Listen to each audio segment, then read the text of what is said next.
everyone, this is Krista with Core by Krista's quick tips to a more empowered you. And today we're going to talk about goal setting. Now, I know a lot of you have heard about goal setting or maybe even practice goal setting, but we're going to focus today on setting effective and efficient goals so that you can continue to progress. And for the purpose of this, we're going to refer to health behavior, but you can apply this knowledge to any goal that you might set for yourself personally or professionally. Now, I want to start by saying if you are someone that has wanted to start changing your behavior, but you just feel stuck, you are not alone.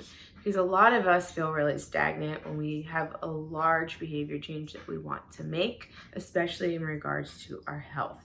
Because this is where we're starting. This is our baseline, and this over here is that end goal. And usually there's a lot of distance between those two places. And when I think about here and here, it can be really intimidating because there's a lot of steps in between and there's a lot of unknown in between. And what I've been doing so far and what is comfortable for me and what I've created as my habits is keeping me in this place. So you are not alone if you are feeling stuck or if it's feeling hard to initiate action in regards to your goals. But if that is you, I want you to first think about, what is my very next step? What is that low-hanging fruit? So if this is my baseline, what is one step I can take? And that one step is usually way less intimidating, way more tangible, and way more manageable than thinking about getting from here to here and no steps in between, right? So starting really small. And then from there, you can reassess and set new goals from week to week.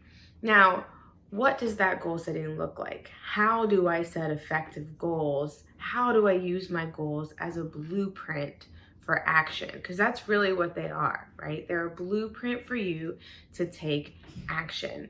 And when you're goal setting, I want you to think about 5 principles. And you've probably heard of this: a SMART goal: specific, measurable, attainable, relevant, and time-bound.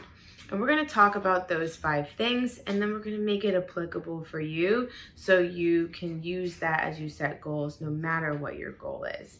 So let's start with specific.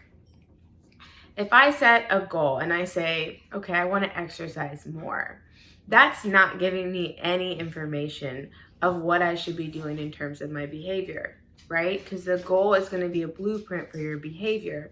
Now, what if I said, okay, I want to exercise 3 days this next week?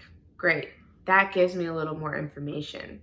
And the days I have available are Monday, Wednesday, Friday. That's even more information. And I know that on those days I can get up at 6 a.m. and get my workout in so I'm done before 7 a.m. Okay, even more information. And what am I going to do for those workouts? Okay, well, I'm going to walk. Even more information. And for how long? 30 minutes, right? Do you see how the more specific I got into my goal, the more information I had of what my behavior was going to look like, right? So instead of saying I'm going to exercise more, or I'm going to drink more water, or I'm going to go to sleep and get enough sleep each night, well, what does that look like? How much? How many days? What time? What are the variables in play? How specific can you get?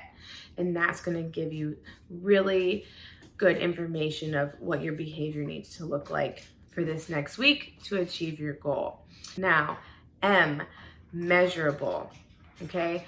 How can I measure this goal? Well, I know that I wanted to work out 3 days a week, so I know I can measure if I have worked out 3 days a week for this amount of time or what have you.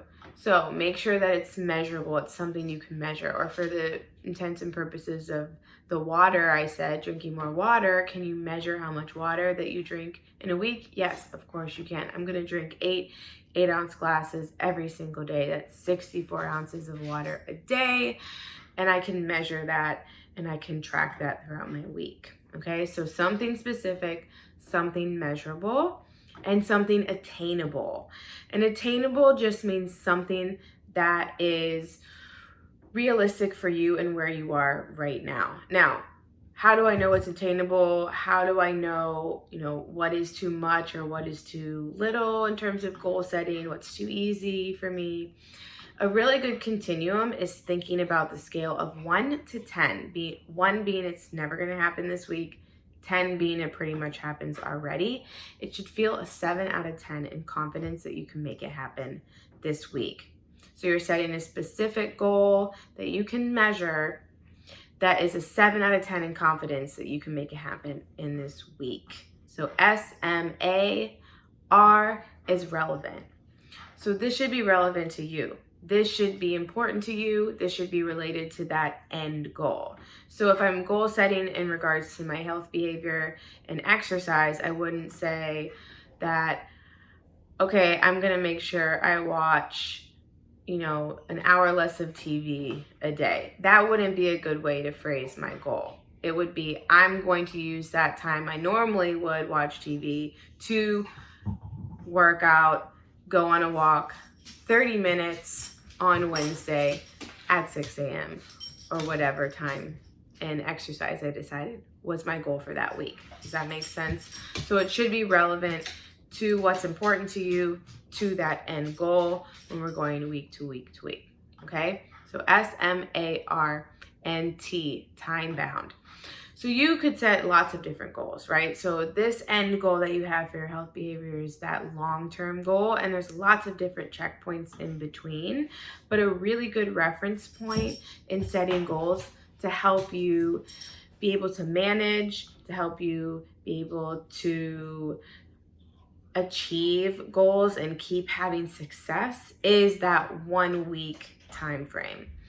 Now you can set goals for the month, you can set goals for, quarterly or whatever you want to do, but for the intents and purposes of setting really manageable goals, that 1 week time frame is super helpful for you to be successful and then reassess and set new goals after that.